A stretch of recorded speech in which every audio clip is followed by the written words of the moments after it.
Hello friends, നമ്മൾ കഴക്കൂട്ടത്ത് ഇത്രയും ഭംഗിയുണ്ടോ? ഇത്രയും ഭംഗിയുണ്ടെന്ന് ഞാൻ മനസ്സിലാക്കിയത് ഈ കാണുന്ന റെസ്റ്റോറൻറ്റ് വന്നപ്പോഴായിരുന്നു കേട്ടോ. ഇത്രയും ഹൈറ്റിൽ നിന്ന് തന്നെ ഈ ഒരു വ്യൂ കാണുമെങ്കിൽ സ്പോട്ട് ഏത് നിങ്ങൾക്ക് മനസ്സിലായി കാണുമല്ലേ? അതെ, നമ്മൾ തെറസ് ബൈ മക്കാവു കഴക്കൂട്ടത്തുള്ള അടിപൊളി ആംബിയൻസ് ആയിരുന്നു കേട്ടോ ഇവിടെ വരുമ്പോഴൊക്കെ. പുറത്ത് നല്ല മഴയുണ്ട്. അപ്പം കുറച്ച് ഫുഡ് അകത്താക്കാൻ ഇന്നൊരു വെറൈറ്റി പിടിച്ചാലെന്ന് വിചാരിച്ചാട്ടോ ഇവിടെ വന്നത്. അപ്പോൾ യുഎസിൽ ഞങ്ങളുടെ ഫ്രണ്ട് വന്നിട്ടുണ്ടായിരുന്നു. അപ്പോൾ ആൾക്ക് ഫുഡ് അടിക്കാൻ വേണ്ടിയിട്ടാണ് ഞങ്ങൾ സത്യം പറഞ്ഞാൽ ഇറങ്ങിയത്. അപ്പം ഫുഡൊക്കെ ഓർഡർ ചെയ്ത് 25 മിനിറ്റ്സ് വെയിറ്റ് ചെയ്യാൻ പറഞ്ഞു. ആ സമയത്ത് ഞങ്ങൾ അവിടുത്തെ പ്ലേ ഏരിയയിൽ പോയി കളിച്ചുകൊണ്ടൊക്കെ നിന്നു കേട്ടോ. ലാസ്റ്റ് ഫുഡൊക്കെ വന്നു. ഞങ്ങൾ ഫസ്റ്റ് ഓർഡർ ചെയ്തത് പനീർ ഡ്രാഗൺ ആയിരുന്നു. ആൾ വെജിറ്റേറിയൻ ആണ്. അപ്പോൾ ആൾക്ക് വെജിറ്റേറിയൻ ഫുഡ് ഇവിടെ കിട്ടുമെന്നുള്ള കാര്യം എനിക്ക് ചെറിയ ഡൗട്ടുണ്ടായിരുന്നു.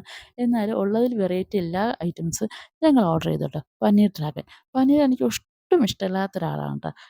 ബട്ട് എനിക്കിങ്ങനെ ഒന്ന് ടേസ്റ്റ് ചെയ്ത് നോക്കിയപ്പം എനിക്ക് ഒരുപാട് ഇഷ്ടപ്പെട്ടു. നല്ല ടേസ്റ്റായിരുന്നു. ആൾക്കും ഒരുപാട് ഇഷ്ടപ്പെട്ടു. ആൾക്കും ഇതൊരു ഡിഫറെൻ്റ് ഐറ്റം ആയിട്ടാണ് തോന്നിയത്. കാര്യം പനീറിൽ ഇത്രയും ഡിഫറെൻ്റ് ആയിട്ട് ഡ്രാഗൺ പോലെയൊക്കെ ഉണ്ടാക്കി കൊണ്ടുവരുന്നത് നമ്മളൊട്ടും പ്രതീക്ഷിച്ചില്ല. ഞാൻ ഓർഡർ ചെയ്തത് ബീഫ് സ്റ്റീക്കായിരുന്നു.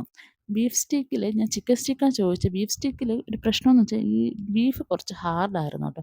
അതുകൊണ്ട് അത് കട്ട് ചെയ്ത് ഇങ്ങനെ വരാൻ ഇച്ചിരി പാടായിരുന്നു. കുറച്ച് സോഫ്റ്റ് ആയിരുന്നെങ്കിൽ അത് അടിപൊളിയായിരുന്നു. പിന്നെ സ്മാഷ് പൊട്ടോട്ടയും വെജീസും കൂടെ ഉണ്ടായിരുന്നു അതിൻ്റെ കൂടെ. ഓക്കെ ഓക്കെ എന്ന് പറയാനേ എനിക്ക് പറ്റത്തുള്ളൂ. അങ്ങനെ അത്രയ്ക്ക് അടിപൊളി എന്ന് എനിക്ക് പറയാൻ പറ്റത്തില്ല. ബീഫ് കുറച്ചും കൂടെ സോഫ്റ്റ് ആയിരുന്നെങ്കിൽ ഇത് കിടുക്കിയേനെ. പിന്നെ ഉണ്ടായിരുന്നത് ദാ ഈ കാണുന്ന പനീർ സിസ്ലർ. അതൊരു വെറൈറ്റി ഐറ്റം ആയിരുന്നു. അത് ഞങ്ങൾ വിചാരിച്ചില്ല കേട്ടോ. ചിക്കൻ സിസ്ലർ കണ്ടിട്ടുണ്ട്. അതിൻ്റെ കൂടെ ഈ പനീർ സിസ്ലർ. അതിൻ്റെ കൂടെ ഞങ്ങൾക്ക് ഉണ്ടായിരുന്നത് ഗീ റൈസും വെജീസും ആയിരുന്നു. ആൾ ഇതൊക്കെ കണ്ടപ്പോഴും വിചാരിച്ചു എൻ്റെ പിന്നെ ഇത്രയും വെറൈറ്റി ഉണ്ടോയെന്ന്. പനീർ ഇഷ്ടം എൻ്റെ കുഞ്ഞ് വരെ പനീർ കഴിച്ചു ആദ്യമായിട്ട്. അവൻ്റെ ലൈഫിൽ തന്നെ ഫസ്റ്റ് ടൈം ആയിരിക്കും. ഞാനും ജസ്റ്റ് ഒന്ന് ടേസ്റ്റ് ചെയ്ത് നോക്കിയായിരുന്നു. ബട്ട് ആൾക്കിത് എത്രത്തോളം ഇഷ്ടപ്പെട്ടെന്നുള്ളത് ആളുടെ എക്സ്പ്രഷനിൽ നിന്നും തന്നെ നമുക്ക് മനസ്സിലാകും. ആൾക്ക് ഒരുപാട് ഇഷ്ടപ്പെട്ടിട്ടുണ്ട്. ആളിപ്പോൾ കറൻറ്റ്ലി താമസിക്കുന്നത് ബാംഗ്ലൂരാണ് കേട്ടോ. പിന്നെ ഞങ്ങൾ കശ്കുണ്ട് നൂഡിൽസ്, എനിക്കൊരു കൊറിയൻ ഫ്രൈഡ് റൈസാണ് ഓർഡർ ചെയ്തത്. കൊറിയൻ ഫ്രൈഡ് റൈസ് എൻ്റെ പൊന്നേ ഒരു അപാര ടേസ്റ്റായിരുന്നു കേട്ടോ. എനിക്ക് ഒരുപാട് ഇഷ്ടപ്പെട്ടു. നല്ല ടേസ്റ്റ് ഉണ്ടായിരുന്നു. എനിക്ക് ഏറ്റവും ഇഷ്ടപ്പെട്ടതും കൊറിയൻ ഫ്രൈഡ് റൈസ് തന്നെയായിരുന്നു. അതിനകത്ത് മസാലയാണോ എന്താണെന്ന് എനിക്കറിയത്തില്ല. പക്ഷേ നല്ല ടേസ്റ്റ് ഉണ്ടായിരുന്നു കൊറിയൻ ഫ്രൈഡ് റൈസ്.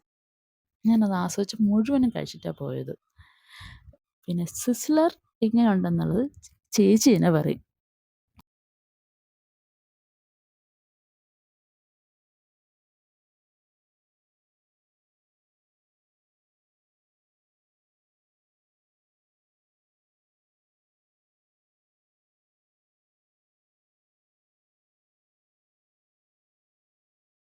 പിന്നെ തിറസ്മക്കാവിലെ ഫേമസ് സൈബർ മോങ്ങും കൂടെ ഞങ്ങൾ ഓർഡർ ചെയ്തു കേട്ടോ.